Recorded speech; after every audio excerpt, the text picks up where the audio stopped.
Hello, welcome to Unit 6, Lesson 2. I'm Professor Blackman. In this lesson, we'll be talking about rational numbers as exponents. So that means we're going to look at exponents that have fractions. We're going to look at different laws of exponents and how to simplify them. If they start out with negative, we want to make sure that we end with positive. So let's go ahead and get started. All right, so with the rule right here, this a given as 1 to the n. And this is given right here, this rule with a to the m to the n. So when we have a to the m over n, what that becomes is this right here is the power, and this right here is the root. So then that would be the nth root of a to the m. Or we can use it as the nth root of a and all of that to the m, which when we're simplifying, sometimes this second one is a lot more useful because you find the smaller number first and then apply the power.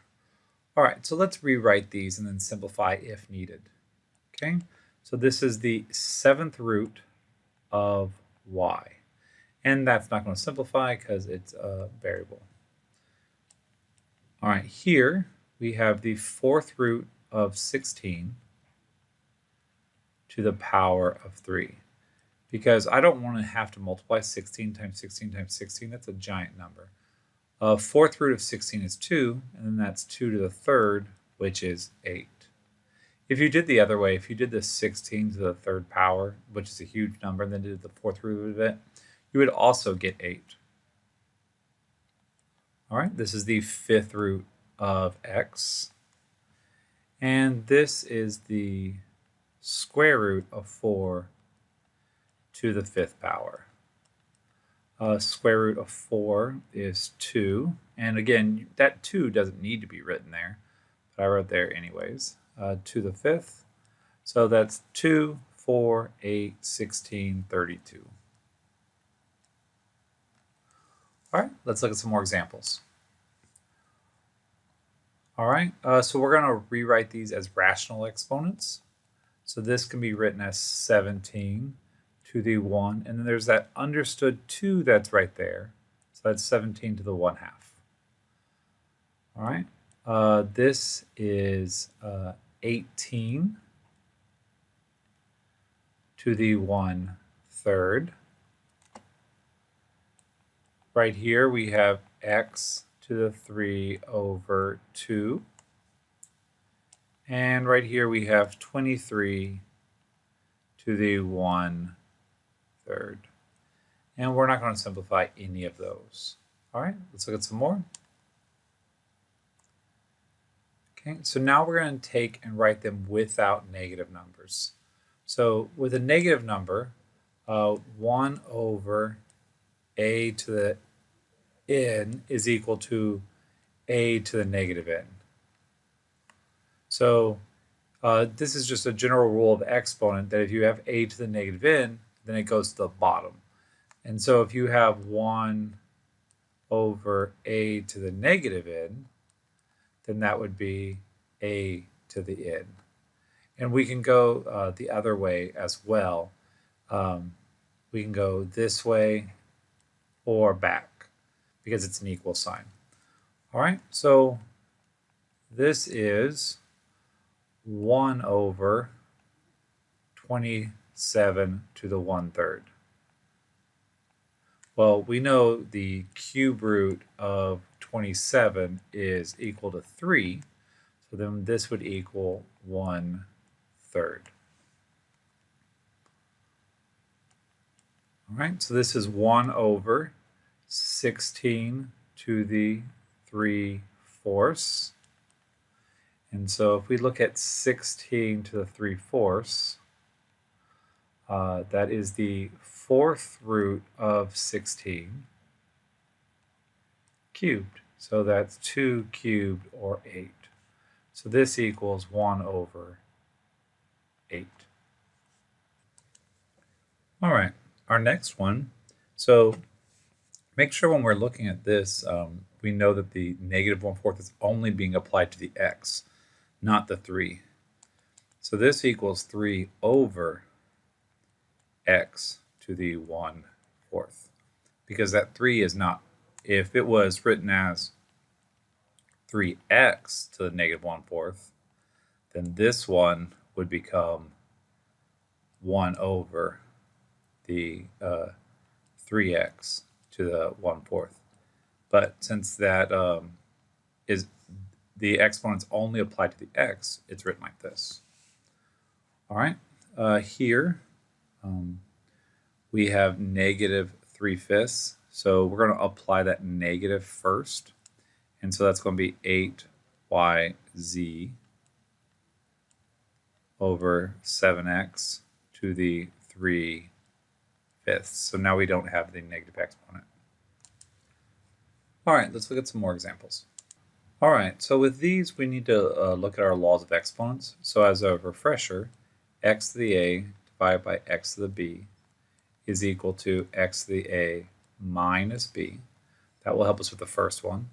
And the second one is x to the a raised to the power of b, which equals x to the a times b. All right, so let's go ahead and work on these. So this would become 7 to the 5/8 minus 3/8, which is 7 to the 2/8, which is 7 to the 1/4. That's the fourth root of 7, so that's not going to simplify, so we can leave it like that. Okay, so this becomes 6 to the 3/8 times 2/7. And we can use our canceling that 8 is written as 2 times 4. And so then we can cancel out 2's, and we get 3 over 4 times 7, which is 28. So then that would become 6 to the 3 over 28. All right, let's look at some more examples. Okay, so for here, we have the rule of x to the a times x to the b. This would be x to the a plus b. So that's going to help us with number 3. So a to the 2/3 plus 5/4. And let's do that math over on the side. 2/3 plus 5/4. They both go into 12, so I'm going to times 4 times 4 times 3 times 3. So then that equals 8 plus 15 over 12. So 8 plus 15 would be 23 over 12. So then this becomes a, add those together, and we get 23 over 12. All right. So this is using the rule that we had on the previous page, x to the a times b equals x to the a b.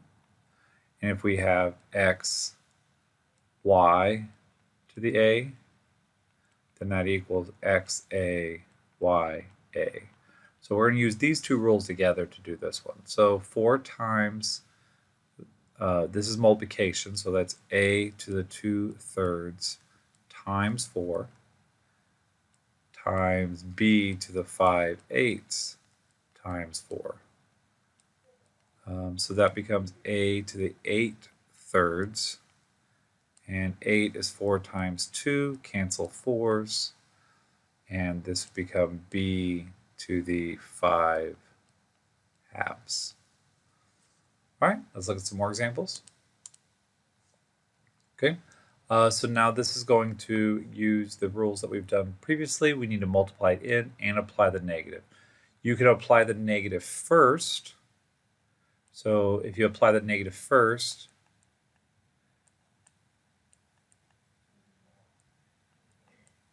then it looks like this.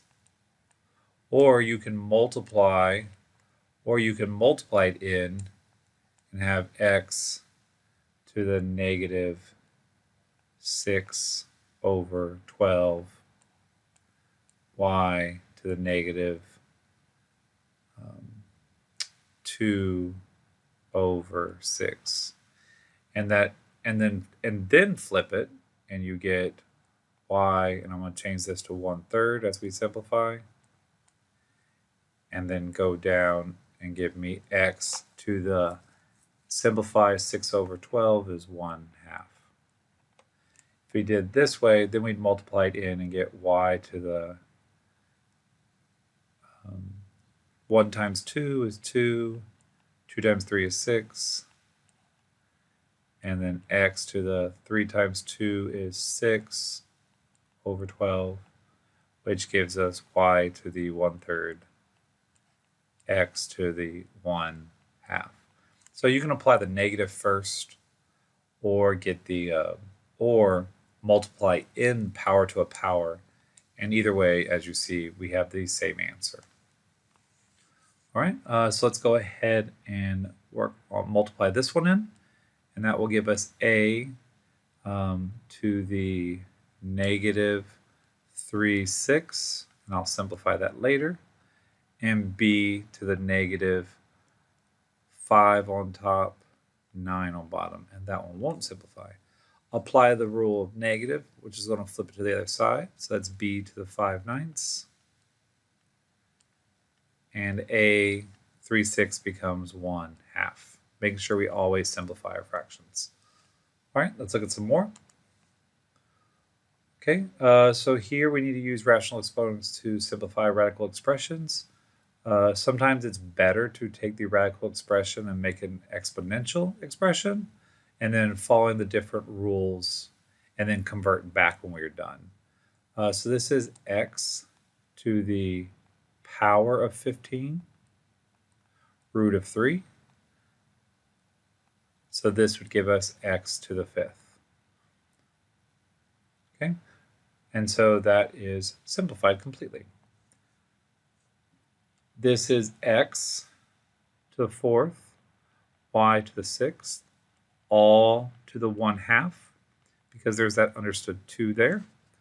So that's x to the 4 over 2, y to the 6 over 2, which simplifies to x squared, y to the 3rd. So as a way to simplify using the radical expressions, and writing those radical expressions as rational exponents. All right, let's look at our final examples. All right, so I'm going to take 32 and rewrite that as 2 to the 5th. So this is 2 to the 5th, c to the 10th, d to the 15th. And all of this is to the 1/5 power, because the 5th root is the 1 to the 1/5 power.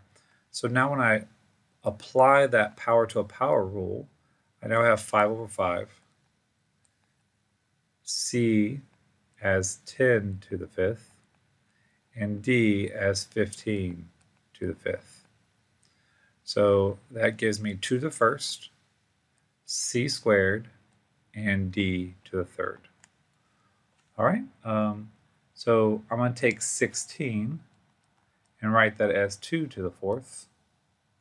So that's 2 to the 4th, x to the 4th, y to the 8th, all to the 1/4 power. So that's 2 to the 4 over 4, x to the 4 over 4, and y to the 8 over 4. So that's 2 to the 1st, x to the 1st, and y squared. So all these now simplified to what you have here. That's all I have for you today. Happy